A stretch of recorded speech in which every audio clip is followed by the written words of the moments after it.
whenever you want, Mariana. Okay, so let's start. I hope that you are enjoying the summer school. So yesterday you had a quite full day with 2 lectures. So this morning will be a little bit shorter. We'll have our first practical talk. In practical talks, our speakers talk about their most recent work. And today we have Isabelle Augenstein. She's associate professor at University of Copenhagen and head of the Copenhagen NLU research group. She works on natural language processing and machine learning, especially on weakly supervised and low resource learning, with applications in information extraction, machine learning, and fact checking. So Isabelle will give us a talk on explainability for NLP. Hi, Isabelle. Hi. Would you like to say something before the video starts, or should we put the video? No, you can just start the video. Thanks for the introduction. Thank you.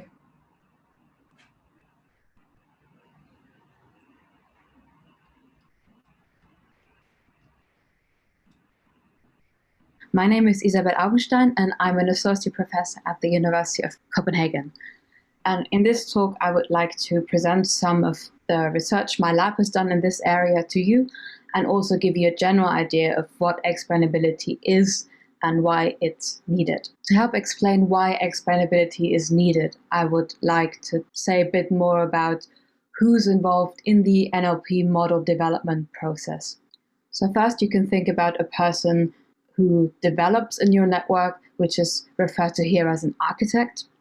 Then that architect usually passes on their knowledge to a trainer who trains a neural network, who then in turn passes on their trained model to an end user who applies the model in a certain context. And that end user typically only uses the output of a neural network, but doesn't see what's going on inside. So the end user observes the whole model as a black box. Now we could say that all seems fine, as long as the model the end user receives predicts something that's in line with what the end user would expect. There's not really any reason for the end user to want to understand what's going on inside the neural network. But in fact, models can make the right prediction for the wrong reasons. And this means that in other contexts, they can then make the wrong prediction for those same wrong reasons. What do I mean by that? Let's have a look at some examples. Now, to illustrate this, I've selected some examples for the task of automatic fact-checking. In automatic fact-checking, a model receives a claim and a piece of evidence or several, and based on that, has to determine what the veracity of the claim is. And here is an example where the model makes the right prediction for the right reasons. So the claim is, in the COVID-19 crisis, only 20% of African Americans had jobs where they could work from home. The evidence sentence is 20% of Black workers said they could work from home in their primary job compared to 30% of white workers. This claim, given this piece of evidence, is true, and let's say this is also what the model predicts. Now, because this veracity judgment is in fact backed up by the evidence, we here have a model that makes the right prediction for the right reasons. Now let's look at another example here. Let's say we have the claim, children don't seem to be getting this virus, and the evidence sentence, there have been no reported incidents of infection in children. Now, based on this, the model would predict the veracity label true. If there have been no reported incidents of infection, then it's true to infer that children don't seem to be getting the virus. However, that's not really true in reality. It's just true based on this claim evidence pair. So what went wrong there is that the fact-checking model didn't find the right piece of evidence or the right pieces of evidence. And that's why it makes the wrong prediction. Now an example of where the model makes the right prediction, but for the wrong reasons. We have a claim, Taylor Swift had a fatal car accident, and there the model predicts pants on fire. She did not have a fatal car accident, she did not die.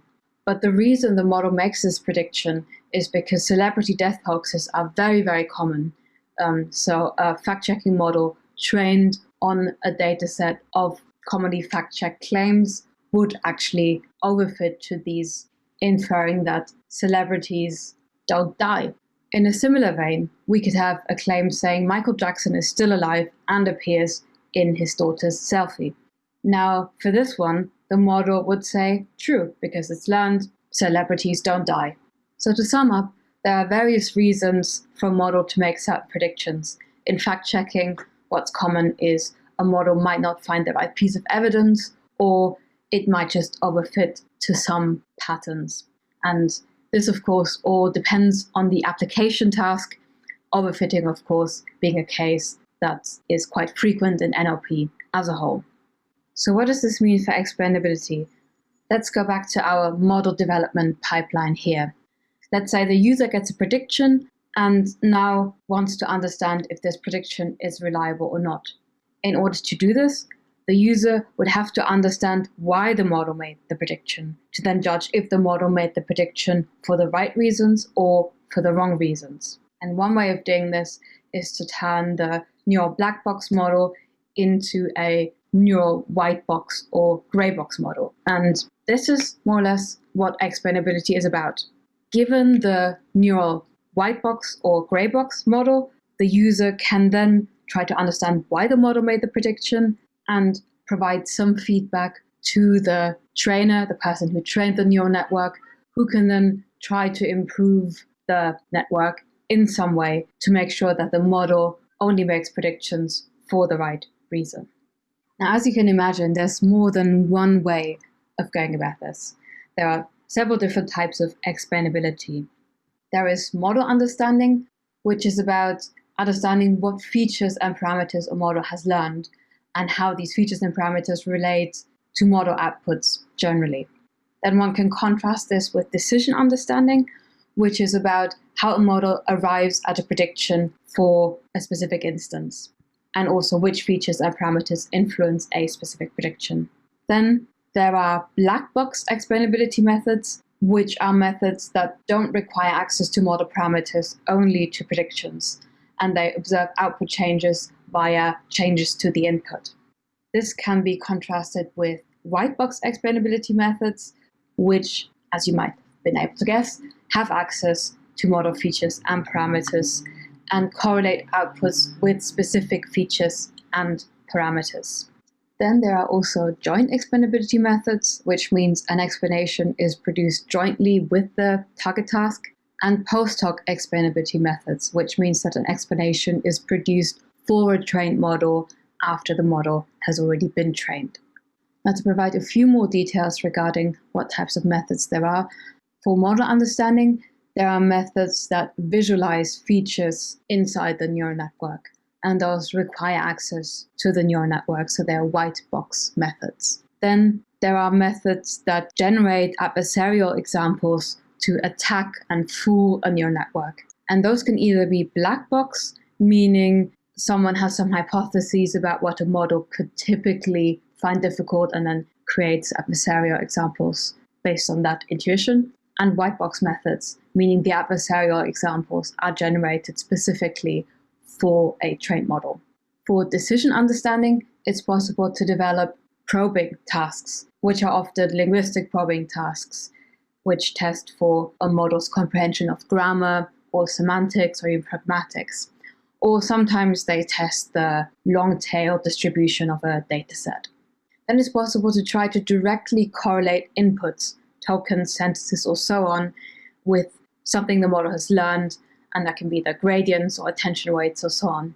And these are typically white box methods. Then there are methods which correlate inputs, so sentences, tokens, or so on, with what the model has learned, meaning gradients, attention weights, or such.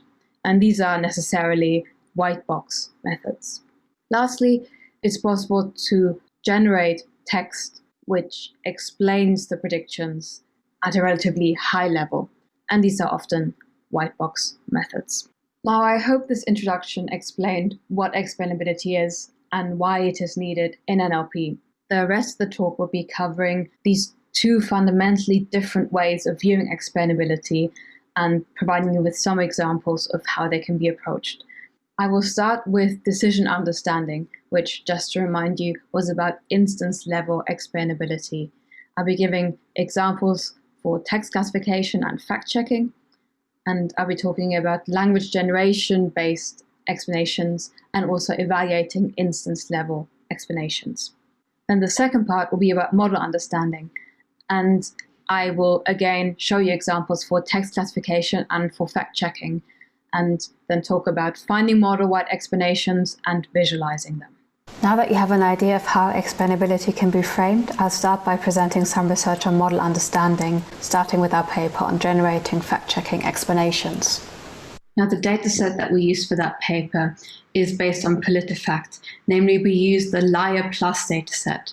So that consists of claims, mainly by political entities, as well as their veracity, which is produced by journalists, and then also long ruling comments here, which are articles describing different pieces of evidence and how they arrive at the veracity label. So just, again, the terminology, we have ruling comments, which are the articles that journalists write describing the evidence, and then the ruling, which describes the veracity label, and then also summarizes the evidence used to arrive at this label, which we call the justification. The dataset is relatively small, consisting of about 10,000 training instances, with each instance being labeled with a veracity label ranging from true to pants on fire. Now, the first work on this liar dataset for fact-checking just used the claim and also the metadata, passed that through a CNN and produced veracity. People have then also worked out, well, using this justification as well increases performance. So if one uses that as part of the input, one can get a higher score for veracity. What we propose here is not to use the justification as an input to the fact-checking model, but rather as an input to an explanation generation model, which takes the ruling comments and then summarizes them to produce an explanation. So essentially, we're saying that the ruling comments can be summarized as a justification, which in turn can act as an explanation for a given veracity. Now, we're of course not the first ones to think of using language generation to generate explanations. In fact, there is some previous work on generating abstractive explanations for the task of natural language inference. However, there the input text is relatively short, and the amount of data that's annotated for this task is relatively large. In contrast, we use this real-world fact-checking data set, which is relatively small and where the input consists of long documents, meaning that the methods proposed in this paper, the ESNLI paper, don't really work for this problem we're dealing with here. So we instead formulate the problem as an extractive summarization problem instead of an abstractive summarization problem, because we have so little data and because the documents we have are so long. One thing we need for extractive summarization that wouldn't be needed for abstractive summarization is an oracle summary. And we arrive at that by selecting the top case sentences from each of the claims ruling comments that achieve the highest Rouge F1 score when compared to the gold justification. The model that we use for this is a transform-based model, which takes the claim and the ruling sentences as the input and then predicts a value between 0 and 1 for each of these ruling sentences, which determine how useful they are. The veracity of the claim is then also determined using a pretty standard transformer-based model through which we pass the claim and the ruling sentences and predict the veracity label. Then we also propose a joint explanation and veracity prediction model, which functions using a cross-stitch layer, which learns how these two tasks interact with one another. And more precisely, it assumes that the explanation generation model has two subspaces, a public space and a private space, and the same thing for the fact-checking model. And then these alpha parameters are learned to combine these two different spaces depending on how useful the tasks are for one another. So this is something that has been proposed in the context of multitask learning. And so we also use a multitask objective to train this model.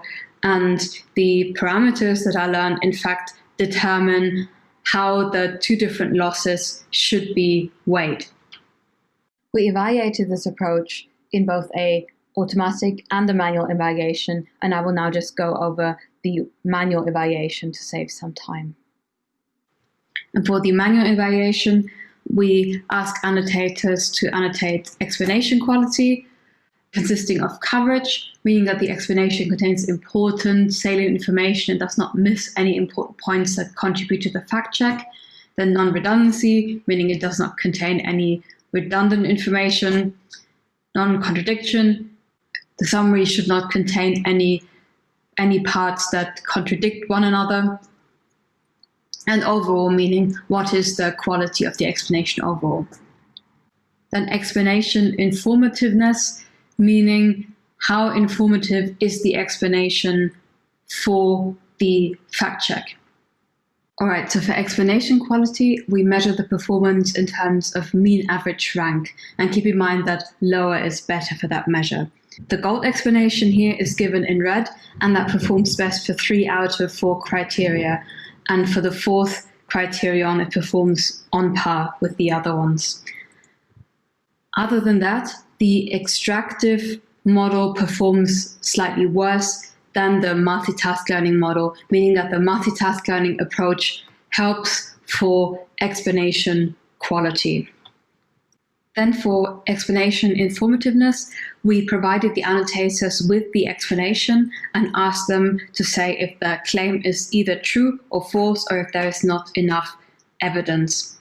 We broke the results down into the annotators either disagree or they agree, and then the claim is correct or not correct, or there is not enough evidence. And interestingly, when they disagree mostly over the goal justification. Apart from that, we also find that the multitask model is more useful for producing informative explanations. Okay, so what have we learned from this study? Again, this is the first study on generating veracity explanations, as in full human-readable texts explaining veracity. We did this by jointly training a veracity prediction and explanation generation model, which improves the performance of the classification model and also improves the coverage and overall performance of the generated explanations. In future work, we want to study if we can generate better explanations given limited resources, perhaps even using abstractive summarization methods. And also how we can better evaluate the properties of these explanations automatically, like explanation informativeness and such. Then, and that's the big future work thing we want to study, is if explanations can be extracted from evidence pages only, as opposed to from the summaries of evidence pages that journalists produce. But that we expect to be relatively difficult because these also contain irrelevant content and multimodal content. Speaking of automatically evaluating properties, this is actually something that we looked into in a little bit more detail in some work in progress from this year. So it turns out there are some NLP datasets, though not many, which have explanations annotated on a token level. What this means is that tokens which contribute to the label for the instance are marked. To give you an example, let's look at this one dataset called ESNLI, which is a natural language inference dataset annotated with explanations. So here we would have a premise saying an adult dressed in black holds a stick, and our hypothesis saying an adult is walking away empty-handed. Then holds a stick and empty-handed would contradict one another, and this is how one can arrive at the label contradiction. This is one of the datasets we found annotated with explanations. Others are the movie reviews dataset, which consists of movie reviews which are annotated for their sentiment, and then the tweet sentiment extraction dataset, which is another sentiment analysis dataset, but a Twitter-based one. Now, one way in which these datasets can be used is to see to what degree automatically produced explanations and human explanations overlap with one another. Here's a small teaser of the results. So here we see the human produced explanation on the first row, which marks outsider and some punctuation here. And then we have two explanation methods which just mark outsider. Then we have some which mark different tokens in the sentence to varying degrees, but mark all of them to some degree. And then we have different variations of this for different explanation methods. And I think one research question one can ask, having seen this, is overlap with human explanations the most important thing for evaluating explainability, or are there perhaps other factors that are also interesting? So what we propose in this paper is a set of diagnostic properties, one of which is overlap with human rationales, but there are other ones as well. And then we ask the following research questions. What are characteristics of different explainability methods? How do explanations for models with different architectures differ? And then also, how do automatically and manually generated explanations differ from one another? Now, I'll quickly go through some of the approaches that we consider. So we consider three different types of explainability methods, the first one of which are gradient-based approaches. So what gradient-based approaches do is to compute the gradient of the input with respect to the output. The gradient is computed for each element of the vector, and this means that aggregation methods are needed to produce one score per input token. And for this, we can, for example, use mean average or L2 norm aggregation. Common approaches, which are gradient-based, are saliency, which is basically just what I just said, the basic procedure above. Then there is input x gradient, which additionally multiplies the gradient with the input, and guided backpropagation, which overwrites the gradients of value functions so that only non-negative gradients are backpropagated. The second group of approaches we consider are perturbation-based approaches, which replace tokens in the input with other tokens in the input to compute their relative contributions. Some common approaches which we consider here are occlusion, which replaces each token with a baseline token and measures changes in the input, and Shapley value sampling, which computes average marginal contributions of each word across word perturbations. Then the last group we consider are simplification-based approaches. And for this, we just consider LIME, which trains one linear model per instance. Now regarding the diagnostic properties, which are what we use to evaluate explainability methods. So the first one I already mentioned is agreement with human rationales, which is the degree of overlap between the human and automatic saliency scores. The next thing is confidence indication, which is the predictive power of produced explanations for a model confidence. Another way of putting this is that we want to know how predictive the difference between saliency scores of classes are for a model's confidence, and we train a logistic regression model to make that prediction. Then there is faithfulness, which measures to what degree explanations are based on a model's inner workings as opposed to arbitrary changes. And we measure this by masking the most salient tokens and then checking to what degree this impacts performance. Then we have rationale consistency, which is the difference between explanations for models trained with different random seeds. And the idea is that this shouldn't really impact explanations. So if it does, then the model isn't very consistent with regard to how it produces explanations. And then as a control experiment, we also compare a normally trained model with one that's just initialized with random weights. And there we would expect a large difference. So the one that's just initialized with random weights and not trained shouldn't produce any useful explanation. Right, and the last one is dataset consistency. And this is the difference between explanations for similar instances. So we would expect explanations for similar instances to be similar. So what we have at this point are different diagnostic properties, which we can use to measure different explainability methods, which can be applied to different types of model architectures for models trained on different data sets. So as you can imagine, if we do this in an exhaustive way, we end up with a lot of results. So we just try to compress them and visualize them in different ways. So one thing you can find in the paper are these spider charts. And we produce one spider chart per trained model per dataset, which then measures how the different explainability methods perform with respect to different diagnostic properties. These are a lot of results. So one thing I would just like to draw your attention to is, one, you can see that the models behave in very similar ways looking at these different diagnostic properties. And two, if we look at the random model, so the one that just has random weights, we can see that it performs relatively poorly. So here, for example, for faithfulness, it has a very high value, whereas lower is better. And for dataset consistency, it has a very low value, whereas higher is better. Then we can also zoom out a bit more and look at aggregate results of all diagnostic properties.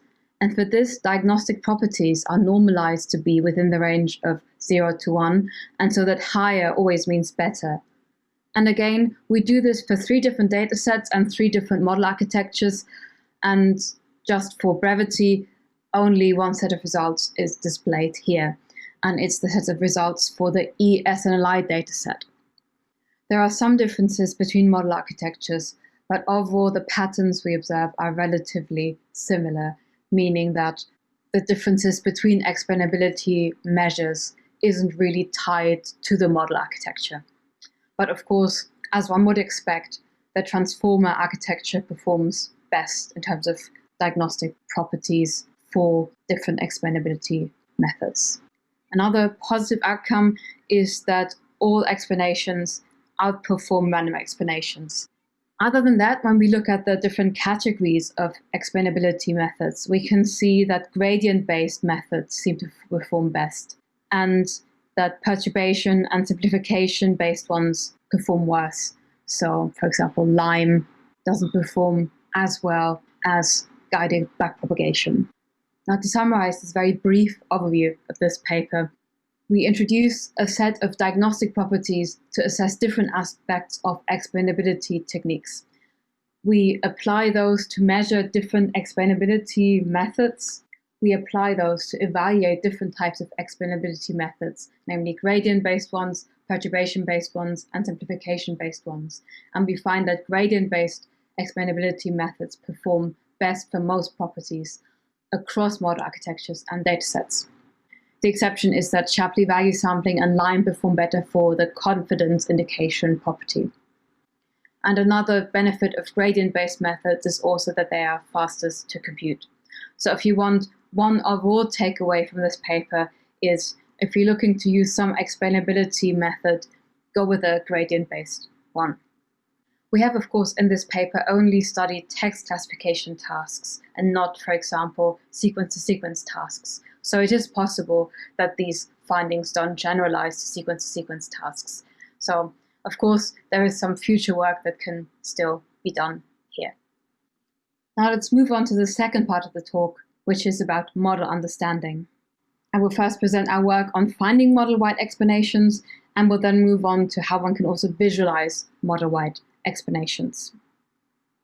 Okay, now this is some recent work on universal adversarial trigger generation for fact-checking. What we do in this paper is we want to automatically generate claims that are really, really difficult to automatically fact-check. So why is this even needed? Well, it turns out that fact-checking models can often make the right prediction for the wrong reasons because they overfit to some patterns that aren't really very useful and don't really indicate the label. And this leads to vulnerabilities which can be exploited by agents who want to spread mis or disinformation. How can one reveal such vulnerabilities? Well, one way to do this is to generate explanations for fact-checking models, which was the first part of this talk. Another option is to automatically generate adversarial claims, which is this work at this part of the talk. So we're of course not the first ones to think of this. There's previous work on universal adversarial attacks, which have single perturbation changes that can be applied to many instances. However, if one is not careful, they can also change the meaning of the input instances and thus provide label incoherent claims. And also, they're not necessarily semantically well formed because these triggers are just appended to instances or prepended to instances. Then there are rule-based manipulations one can perform, and they're of course semantically well formed if done well, but they require handcraft patterns. Lastly, there was the Fever 2.0 shared task, where there was a builders breakers set up, and so people could either submit a fact-checking system or they could submit adversarial claims to try to break the system. And the submitted systems had one of two methods. Either they produced claims requiring multi-hop reasoning and thus breaking systems, or they generated adversarial claims manually. What we want to do in this work is we want to generate claims fully automatically.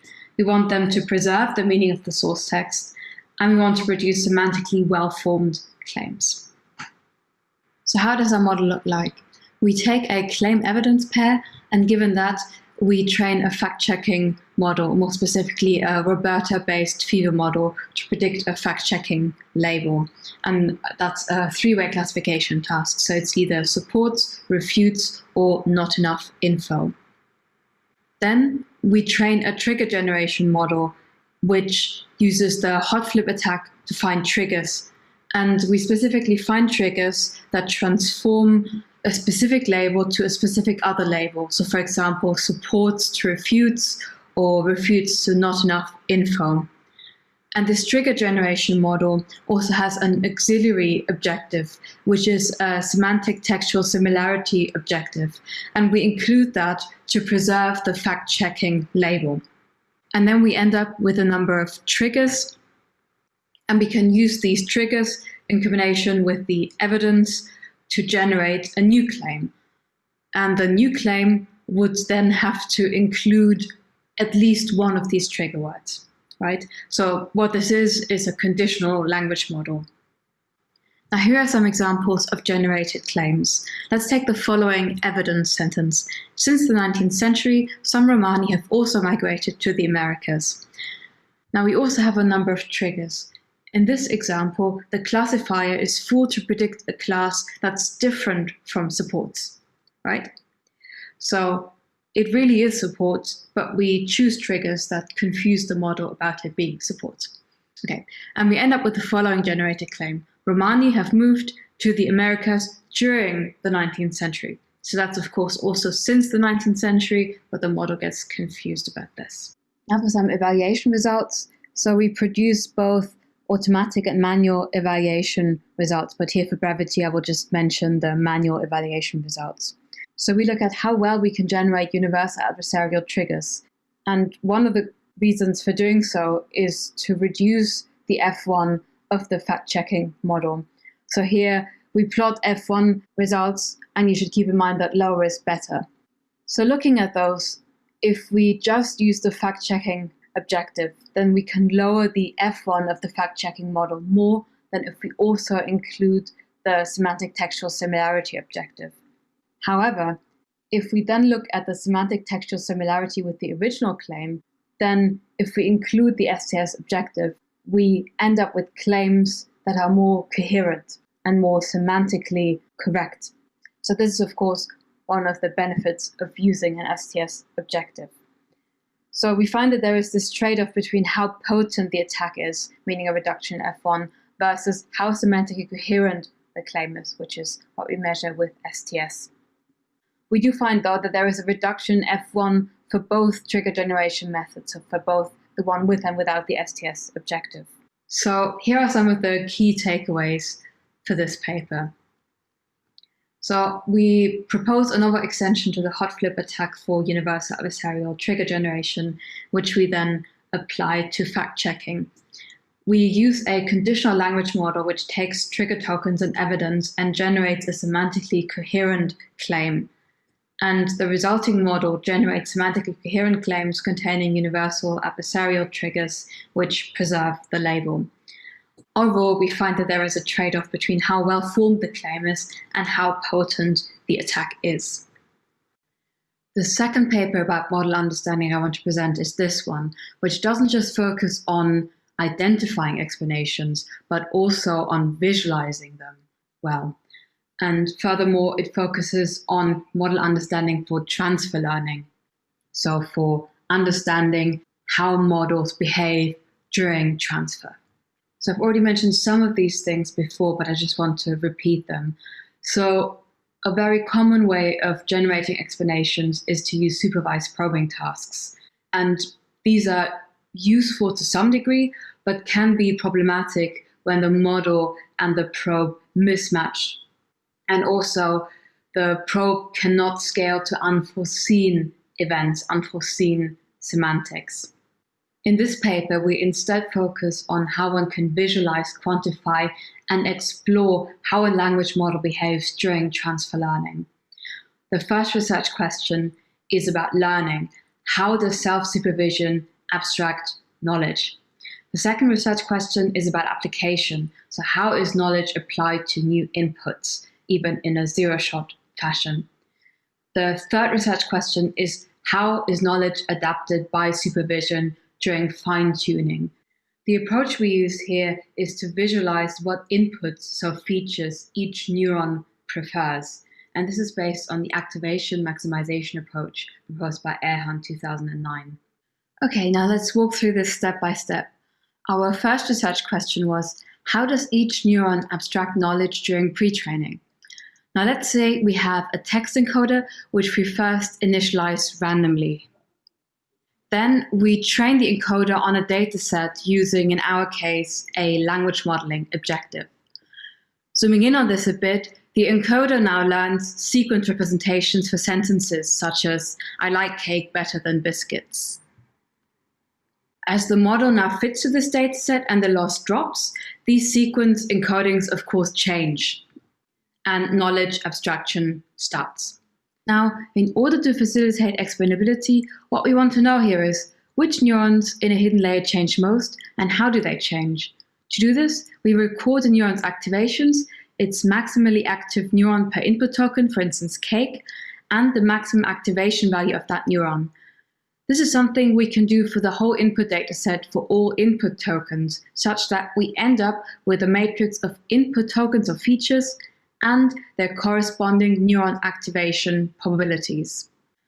We can do this as we train the dataset, such that we can observe how knowledge changes, meaning in our case, which neurons are the most active and which tokens correspond to these active neurons. Finally, knowledge abstraction converges, and we can examine the token activation probabilities at the end of the unsupervised pre-training process. So the takeaway from this is that during pre-training, a neural network encoder builds up knowledge, which can be visualized and measured in terms of feature activation distributions. Now, the second research question relates to explaining what happens when a trained encoder is applied to a new domain. This can be done in a zero-shot way, meaning that the encoder is kept frozen and merely applied to a new input text. We can then compare activation distributions between the pre-training and application stages. And in fact, by comparing activation distribution changes, we can determine which neurons are transferred and which ones are not transferred by computing the differences between those two distributions. We can do this using Hellinger distance, which is a symmetric version of Kullback-Leibler distance. We can then observe that two things happen. One is that there is overspecialization, meaning neurons with low activations at pre-training time suddenly have high activations at application time. and that there is generalization, meaning that there are only small changes between the neuron activation distributions at pre-training and application time. What we can take away from this is that we can use our analysis to understand how well a pre-trained encoder generalizes to a new data distribution. Lastly, we can also measure how a trained encoder adapts during supervised fine-tuning. There are 3 different things that happen during supervised fine-tuning. Supervision, on one hand, specializes existing knowledge, but it also adds new knowledge, and it ignores or sparsifies some existing knowledge. Now, we ran a number of experiments to evaluate how useful these neuron feature distributions and differences between those are for explainability. Given the explanations produced, one thing one can do is to prune unused neurons. We would expect, also following what's documented in prior work, that pruning unused neurons would not result in a drop in predictive performance. Our experimental setup for this is as follows. We pre-train a language model on Wikitext2, following which we fine-tune it on the IMDb sentiment analysis dataset. We can then observe what happens if we prune neurons that became specialized during supervision, meaning that have much increased activations during fine-tuning compared to during pre-training. Then also what happens if we prune neurons which became newly activated during fine-tuning. And lastly, what happens if we prune newly unused neurons. Now what we find is that if we prune unused, so avoided neurons, then the F1 for sentiment analysis doesn't only stay the same, but even increases. If we prune neurons which became specialized, so became more active, the F1 for sentiment analysis decreases.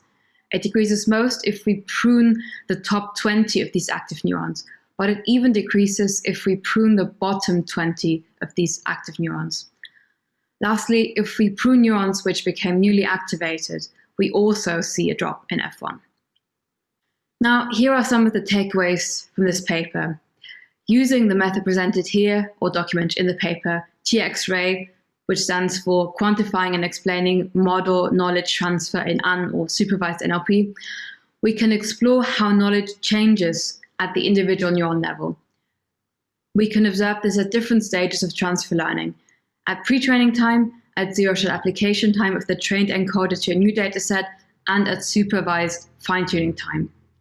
One thing we found in our evaluation scenario is that during pre-training, a large proportion, so 89% of all neurons, are maximally active for some feature, whereas during supervision, this drops down drastically to 45%. To put this differently, as you can see in the plot at the bottom of this slide, the preference activation mass per neuron drastically changes between pre-training and fine-tuning. Now, to wrap up this talk, what are some of the overall takeaways?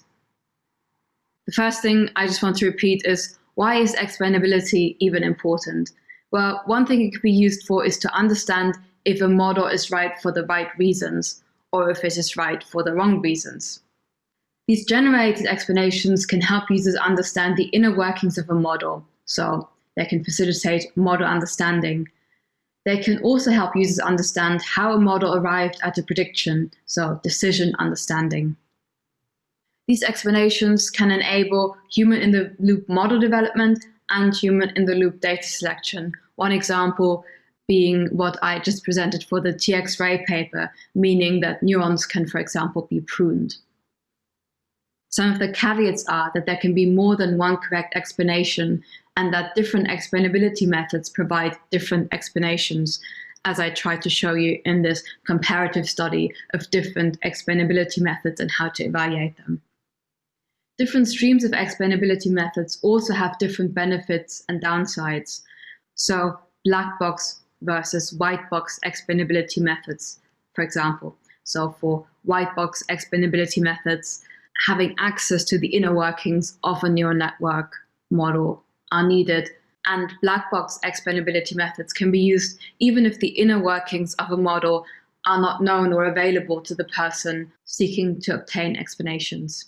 Another difference is that there are these hypothesis testing explainability methods, like the probing tasks, and they're useful to some degree, but they of course don't help one to gain an understanding of the whole model like bottom-up explainability methods do. Then there are some explainability methods which require the presence of annotated training data, and this holds for the hypothesis testing methods, but also for joint explainability generation methods, like the paper on generating fact-checking explanations I presented earlier. Then there's a difference between joint and post-hoc explanation generation methods. Joint explanation generation means that the method that produces explanations, or the part of the model that produces explanations, has access to the inner workings of a model necessarily. And one can, for example, enforce additional constraints on the explanation generation process. Whereas post-hoc explanation generation methods only produce an explanation for a model that has already been trained. Then one can also distinguish between methods for one-time analysis versus methods for continuous monitoring. The TX-ray paper is an example of a method that can be used for continuous monitoring, for instance. Different explainability methods also perform well with respect to different diagnostic properties, which we both aim to define and measure in some of the research I presented earlier. Now, where can we go from here?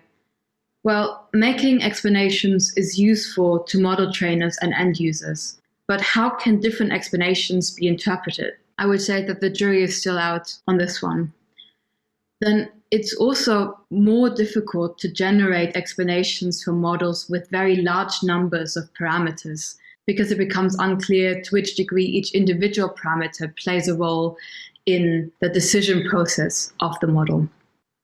And one thing I find very interesting is that these explainability methods can be used for what-if analyses. For example, what if this neuron were not active, or what if this neuron were active? And this is something we try to show. Now, there is some research on generating explanations, but there is relatively little work on understanding in what context these explanations would be useful. And therefore, I think there should be more work on automatically evaluating the usefulness of explanations, and also more work on human-in-the-loop development, so using explanations to inform model development. All right, at this point, I'd like to wrap up again and say thank you for listening, and thank you to my PhD students and collaborators without whom this work would have not been possible. Here are the papers I presented in this talk, and feel free to contact me, feel free to ask me questions in the QA session after this talk right now. Thank you.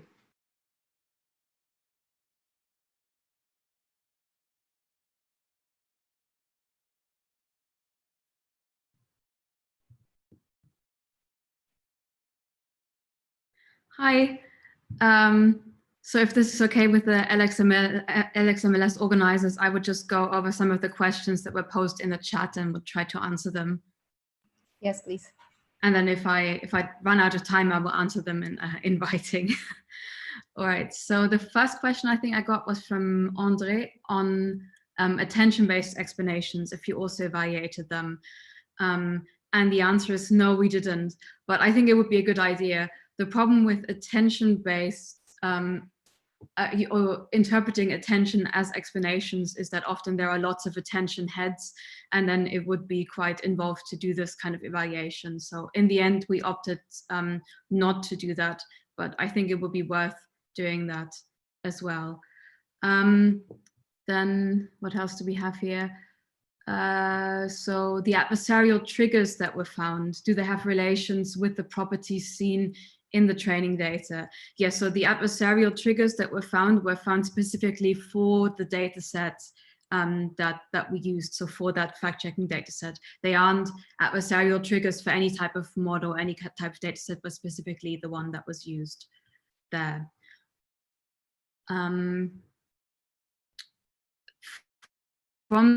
the evaluation properties that you have shown, which one do you think is the most important for selecting an explanation, and how much is the choice depends on the final application? So I think the most important one is still an overlap with human explanations, so how humans would evaluate it, because in the end it's humans who use the explanations in some way.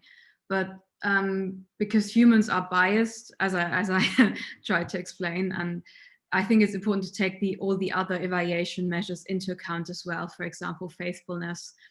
And then depending on the final application, the actual runtime is also very important. And we found that specifically Lime was really, really slow to compute. So on that note, there were some other questions about how the gradient-based methods were computed.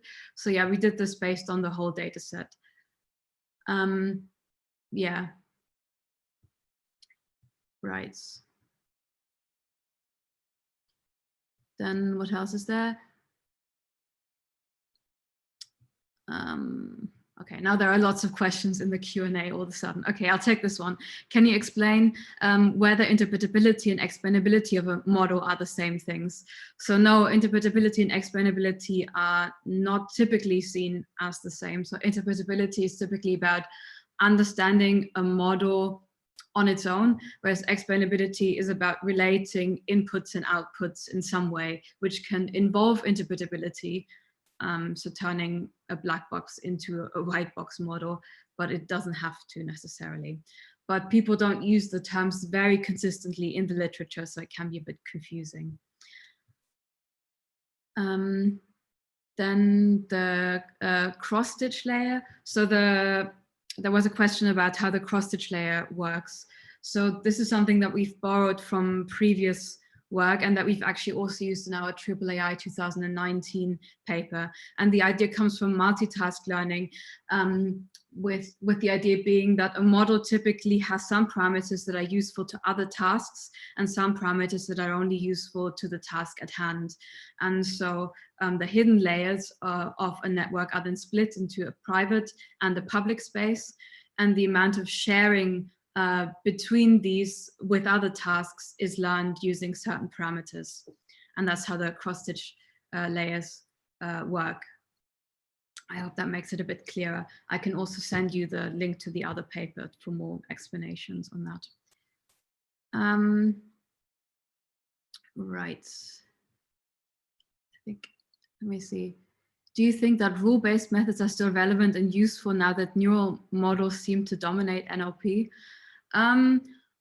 In a way, I think rule-based methods are quite useful for generating explanations. So if we can formulate really easy rules that trip up models, then I think that's still very useful. And actually, there are quite a few papers on generating confusing inputs for models that still manage to trip them up quite well. And yeah, I think for generating explanations, it can also be useful in terms of using rule-based methods for converting some kinds of, I don't know, tokens or so on to form a coherent explanation that's maybe more useful to an end user. In terms of rule-based explanation, rule-based methods for NLP as a whole, I think they're useful baselines, but I think otherwise we're quite beyond that in terms of what the state of the art is. Right. Regarding the last paper, once one knows which neurons of a layer activate, is there a way to measure the relations between the tokens, for example, mostly verbs and mostly parts of noun phrases? That's a good question. I think one of course do part of speech tagging, as we've also done in the paper, and then try to understand what the activations for them are as such. But I'm not sure I understand what you mean with relations between those. Or do you mean relations between verbs and nouns, or certain verbs or certain nouns? I'm sure it could be done, but maybe not within the framework that we have as such. That would mean more complicated features than we work with for now. Okay, I think I've answered the two questions about gradient methods. So we computed them based on the full data set. They've not been approximated using partial data, but yeah, they were still quite fast to compute. So yeah. Okay. So I think those were all the questions that I saw for now. We have just another one that Wei Zhao just wrote. Yes, how do model and decision understanding relate to the structural and behavioral analysis in the EMNLP tutorial, interpretability and analysis in neural NLP? I don't think I flicked through the tutorial, but I don't think I remember how they defined the structural and behavioral analysis. I can only guess based on the terms now. So is behavioral analysis about how models behave when they're applied, or? I mean, I think that that's somewhat related to probing tasks, perhaps. So linguistic probing tasks, for example, where you see if you have different types of probes, how they then behave. Yeah. Do you recommend pruning a neural network for solving NLP problems with small and specific data sets? Yeah, so I think that makes a lot of sense. So there's been a lot of success with, for example, distillation. So for all of these big transform models, you also have smaller ones, Distilbert and so on. And I think that makes sense because, well, one, that they're faster to apply, and two, when you have fewer parameters, it's harder to overfit. So yeah, I mean, in general, having a smaller neural network leads to less overfitting. So yes, I typically work with smaller transform models for smaller data sets.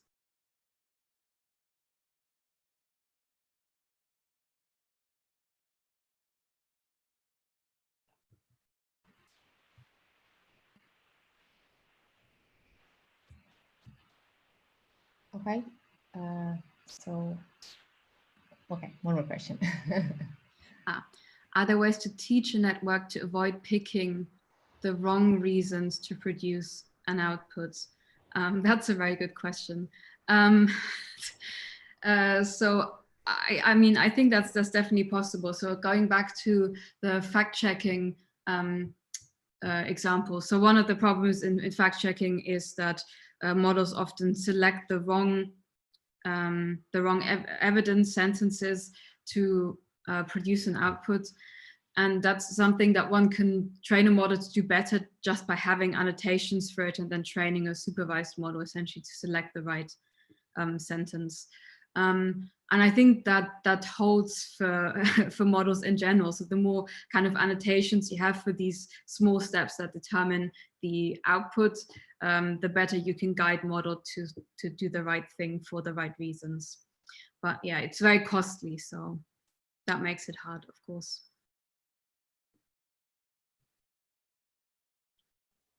We also have an additional question in the chat.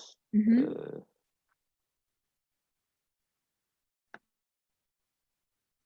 Okay, so in the second paper you presented, you mentioned one metric, faithfulness. Mass-salient tokens measure drop in performance. How about faithfulness for an explanation to actually reflect a model's reasoning? Yeah, so it depends. Yeah, I think that's really, really hard to do.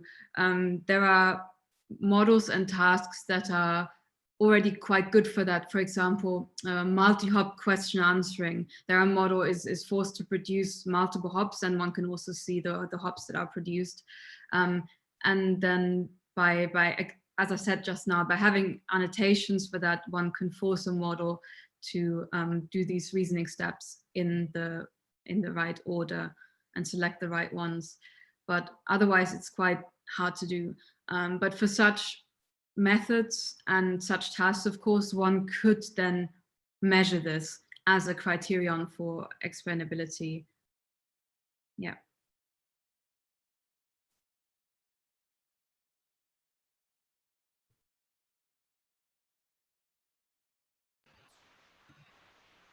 So if there is no more questions, thank you very much, Isabelle. Thank you for inviting me.